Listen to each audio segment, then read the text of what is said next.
Dear friends, welcome to impressive study मंच। आज की इस वीडियो में हम लोग भारतीय संविधान की प्रस्तावना को जानेंगे। भारतीय संविधान की प्रस्तावना से संबंधित जितने भी प्रश्न परीक्षा में पूछे जाते हैं, अगर इस वीडियो को एक बार अच्छे तरीके से देख लिया जाए तो उम्मीद है कि इससे संबंधित जो भी प्रश्न आएंगे वो छूटने वाला नहीं है। तो आइए सीखते हैं भारतीय संविधान की प्रस्तावना के बारे में। तो भारतीय संविधान की प्रस्तावना, आखिर प्रस्तावना का मतलब क्या है?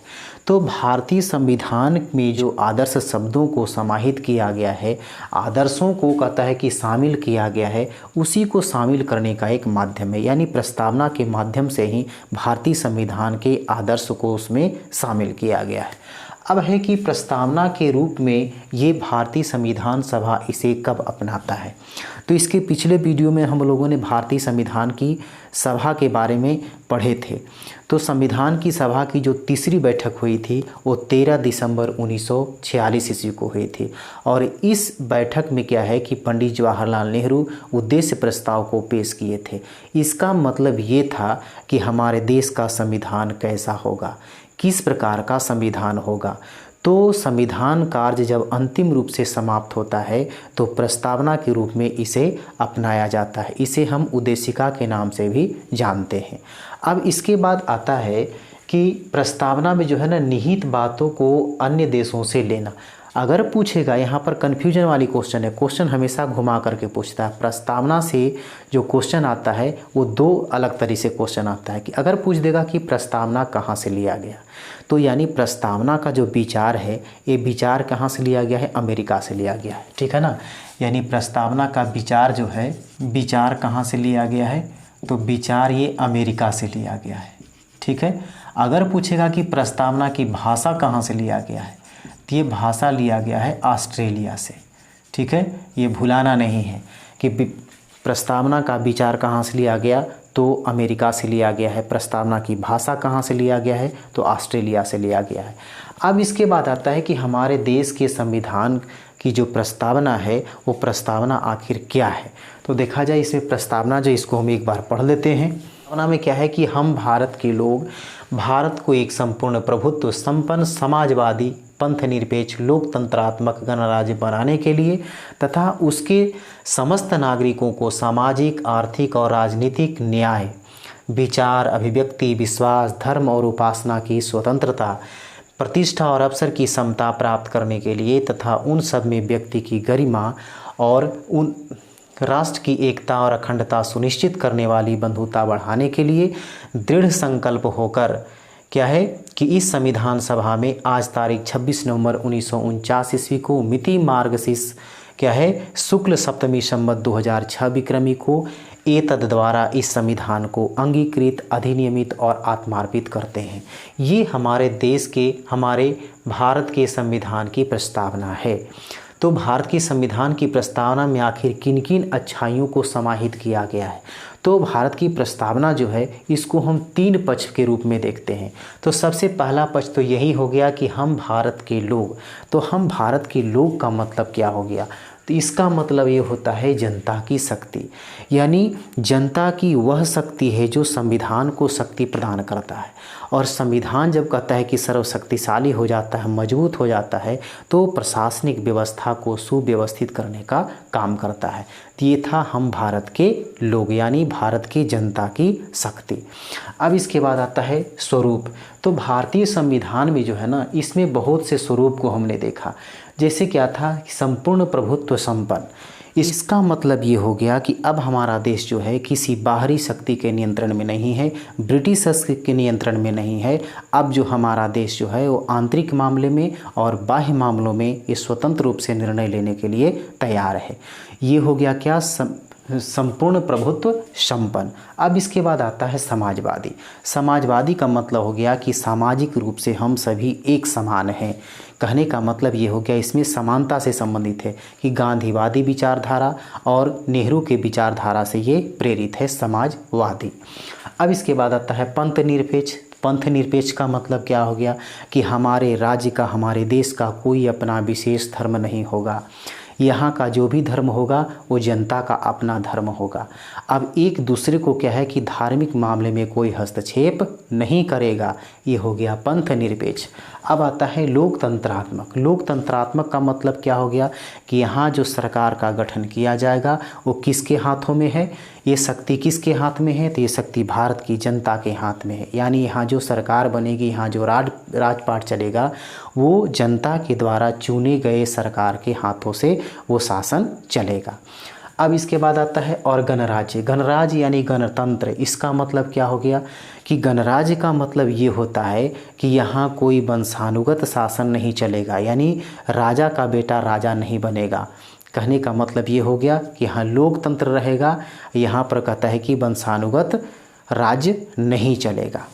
अब आता है उद्देश्य। ये हमने दो पक्ष को देखा। पहला हमने देखा कि जनता की शक्ति को, ये पूरी शक्ति किसके हाथ में है, तो हमारे देश की जनता के हाथों में है। दूसरी बात क्या देखा कि इसमें प्रस्तावना के एक स्वरूप थे, प्रस्तावना में क्या क्या भारतीय संविधान का आखिर स्वरूप क्या है ये प्रस्तावना में झलकता है। क्या क्या हमने देखा कि संपूर्ण प्रभुत्व संपन्न, यहाँ पर समाजवादी, पंथनिरपेक्ष, लोकतंत्रात्मक और गणराज्य। इसके बाद फिर क्या है, अब यहाँ जो है कुछ उद्देश्य दिए गए हैं। संविधान का आखिर क्या उद्देश्य है ये प्रस्तावना में निहित है, यानी संविधान का क्या है कि ये संक्षिप्त रूप प्रस्तावना में दिया गया है। तो यहाँ उद्देश्य में क्या है, तो उद्देश्य में जो है इसमें न्याय है, स्वतंत्रता है, समानता है, व्यक्ति की गरिमा है, राष्ट्र की एकता और अखंडता है, ये इसका उद्देश्य है। तो न्याय जो है ना, तो प्रस्तावना में कितने प्रकार के न्याय को समाहित किया गया है, तो 3 प्रकार के न्याय है। पहला है सामाजिक न्याय, दूसरा है आर्थिक न्याय और तीसरा है राजनीतिक न्याय। अब इसमें 3 प्रकार का न्याय है। क्वेश्चन इस तरह से आ जाएगा कि इसमें से कौन सा जो न्याय है ये प्रस्तावना में समाहित नहीं है।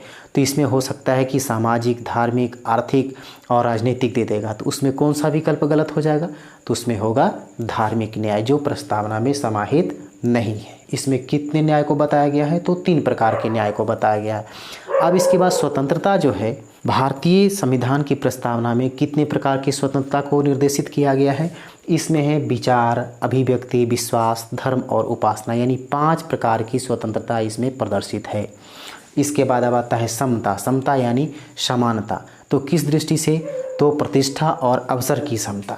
उसके बाद आता है व्यक्ति की गरिमा, तो भारतीयों को गरिमामय जीने का अधिकार है। ये मौलिक अधिकार जो है ना, ये अनुच्छेद 21 के अंतर्गत इसको रखा गया है। तो मौलिक अधिकार वाले टॉपिक में हम इसे विस्तार रूप से पढ़ेंगे। अब इसके बाद आता है राष्ट्र की एकता और अखंडता। तो हमारे देश की एकता और अखंडता का मतलब क्या हो गया, हमारे देश में जो है ना अनेक धर्म के लोग हैं, अनेक जाति के लोग हैं, अनेक वेशभूषा के लोग हैं। सभी लोग क्या करते हैं, एक दूसरे से मिलजुल करके रहते हैं, यानी एक दूसरे से कोई भेदभाव नहीं करते हैं। यही हो गया हमारे देश की एकता और अखंडता। अब इसके बाद प्रस्तावना में परिवर्तन से संबंधित कुछ तथ्य है। इसमें कुछ वाद दिए गए हैं जिससे पता चलता है कि प्रस्तावना में परिवर्तन होना था या नहीं होना चाहिए था।